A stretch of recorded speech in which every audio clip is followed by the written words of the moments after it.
tehdään tämmöisiä kusudama origamipalloja ja käytetään siihen tämmöistä origamipaperia. Nämä on nyt ihan askartelukaupasta ostettuja tämmöisiä 15x15 paperia, jotka on kaksipuoleisia. Mutta tähän voi jo käyttää jotain muutakin ohkaisempaa paperia. Se vaan, että niiden tarvitsee olla 15x15 kokoisia. Me tehdään tämmöisiä kukkasia, jossa jokaisessa kukkasessa on 5 kappaletta terälehtiä. Aletaan tekemään nyt sitten niitä terälehtiä niin, että ensiksi otetaan ja taitetaan tämä origamipaperi 2 kerroin kolmioksi. Ja sitten tehdään täältä taitos. Täällä on nyt tämä avonainen sivu. Vedetään tämä reuna tänne ja tehdään tonne taitos. Ja sitten otetaan tämä toinen puoli ja vedetään tonne tasalle. Näin ja tehdään toinen taitos. Sitten me avataan tämä auki ja nyt tätä taitosta vasten käännetään sisäänpäin tästä kolmioksi. Toiselta puolelta samalla tavalla. Näin.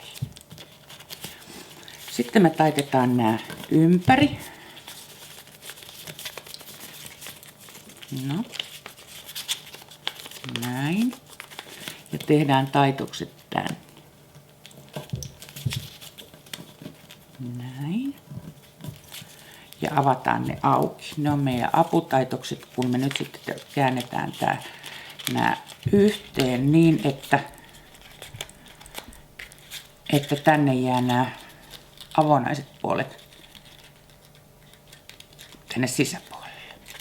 Ja sitten avataan jompikumpi näistä onkaloista täältä auki ja pujotetaan tää siihen asti, mihin äsken taitettiin se kolmio tonne ylös. Ja sitten tehdään toinen puoli samalla tavalla.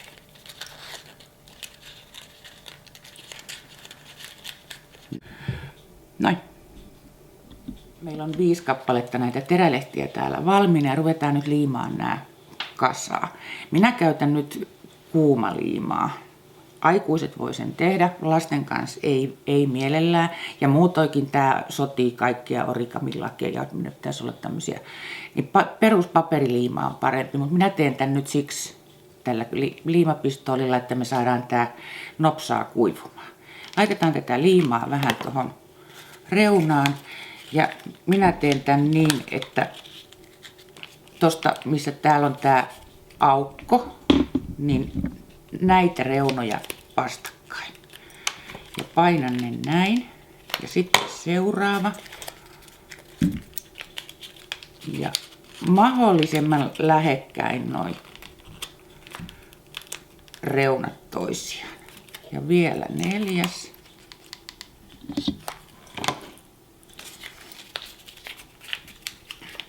Tässä kuumaliimassa on se hyvä puoli, että tämä tarttuu heti. Me ei tarvitse odotella.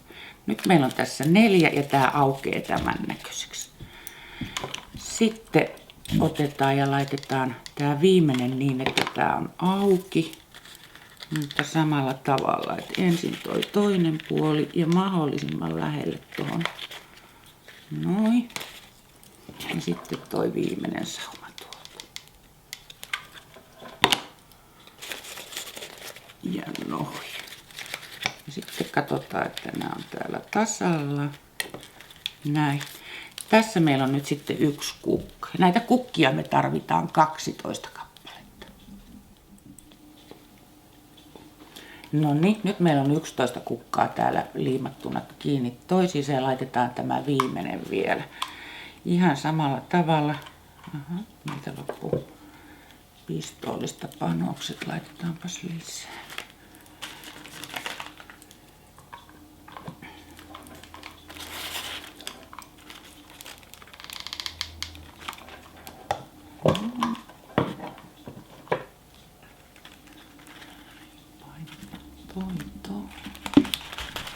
Odotetaan hetki, että ne pikkusen napsahtaa kiinni ennen kuin venytetään tuolta, että saadaan se liimasauma tulemaan kuntoon. Tuosta.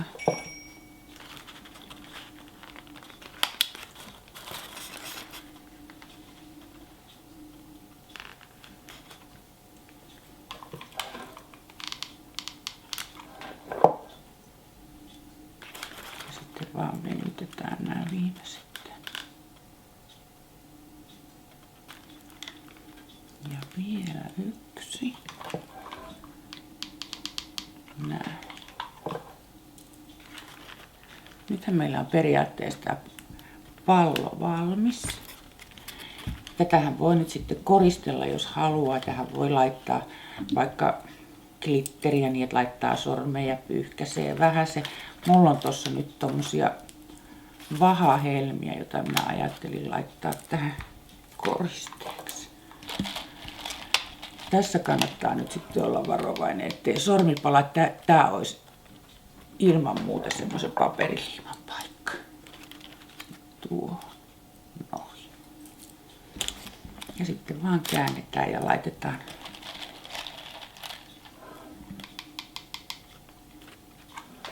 jokaisen kukkasen keskelle yksi.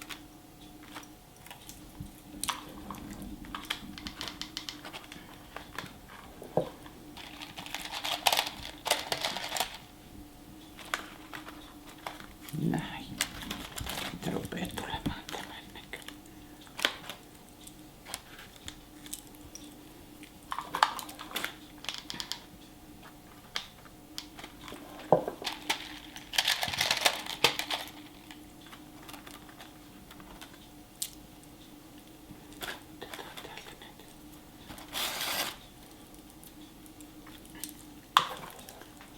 Uiskuja pois.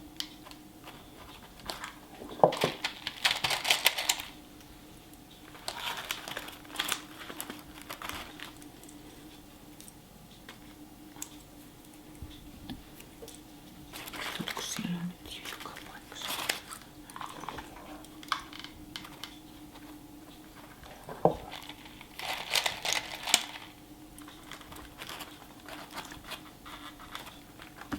Valmiiseen palloon laitetaan sitten neulalla ja langalla siima jostakin tällaisesta